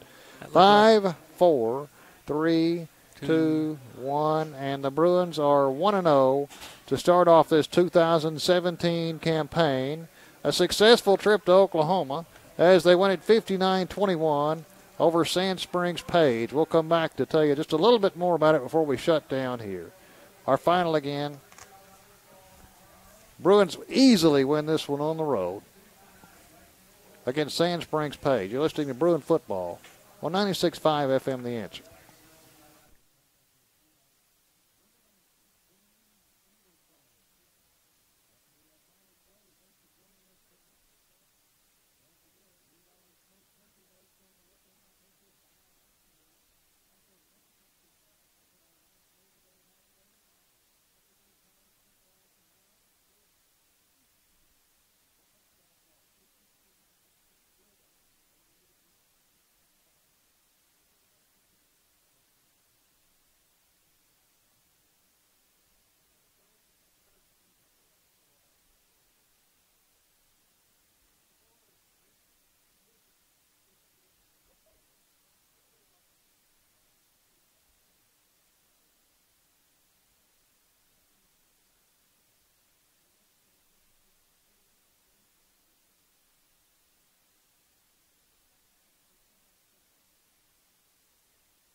Zach Thomas, we appreciate you very much. Hey, a good start to the 2017 season. Thanks to all the folks up here in the booth, and Miss Vicky's with us, and all the guys, and the hard work everybody puts in. You have to be up here to see it to believe it, but all the hard work that everybody puts in. And, of course, we want to say hi to all the folks back home listening. But a successful start to the season as the Bruins come to Charles Page Memorial Stadium and beat Sand Springs Page 59-21. And some of their fans still linger. I got to tell you, though, that's the fastest I've ever seen anybody take a score off the scoreboard. Well, I looked up and it was gone. The game was over, it went out, didn't it? So the Bruins will return home next week to play against Memphis Ridgeway.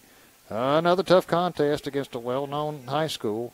But, you know, Coach Kelly and this bunch, they don't shy away from anything. They like to play the tough ones, too. So, well, you know, if you want to be the best, you got to play the best. That's true. That's true. Well, we're going to let these guys shut this down, and we're going to call it a night. But hope you enjoyed it as much as we did. From Sand Springs, Oklahoma, our final score, Pulaski Academy 59, Sand Springs Page 21. Been listening to Bruin Football on 96.5 The Answer.